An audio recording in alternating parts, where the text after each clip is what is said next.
Jesus wants you to love your family because they are a fundamental part of your life and a key component of God's plan for humanity. In the Bible, Jesus teaches that loving one's family is essential to loving God and fulfilling His commandments.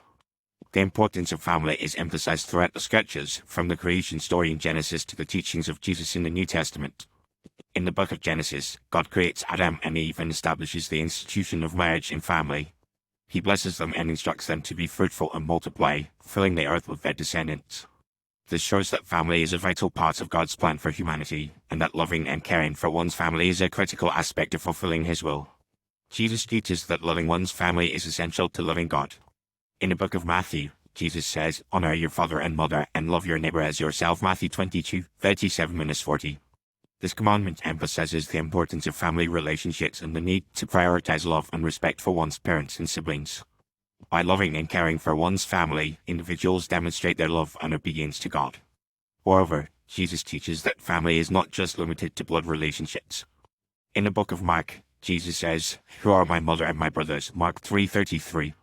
He then looks around at those gathered around him and says, "Here are my mother and my brothers. Whoever does God's will is my brother and sister and mother." Mark 3:34-35.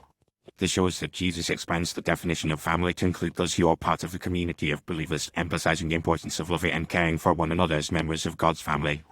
Loving one's family is also a way of demonstrating gratitude for the gift of life and the relationships that bring joy and fulfillment.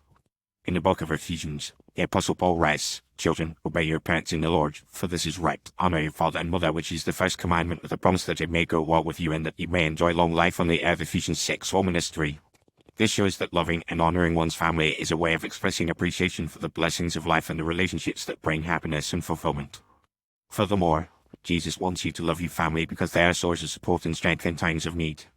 In the book of Galatians, the Apostle Paul writes, "Carry each other's burdens, and in this way you will fulfill the law of Christ." Galatians 6:2. This emphasizes the importance of family members caring for one another and providing support and encouragement in times of difficulty. In addition, loving one's family is a way of passing on faith and values to future generations. In the book of Deuteronomy, Moses instructs the Israelites to teach their children the ways of the Lord, saying, "Teach them to your children, talking about them when you sit at home and when you walk along the road, when you lie down and when you get up." Deuteronomy 11:19. This shows that loving and caring for one's family is a way of passing on the faith and values that are essential to a life of purpose and meaning. In conclusion, Jesus wants you to love your family because they are a fundamental part of your life and a key component of God's plan for humanity. Loving one's family is essential to loving God, demonstrating gratitude for the gift of life, providing support and strength in times of need, and passing on faith and values to future generations. By prioritizing love and care for one's family, individuals can fulfill God's commandments and live a life of purpose and meaning. As the Apostle Paul writes, "Love is patient, love is kind. It does not envy, it does not boast, it is not proud." 1 Corinthians 13:4. By demonstrating love and kindness to one's family, individuals can reflect the character of God and live a life that honors Him.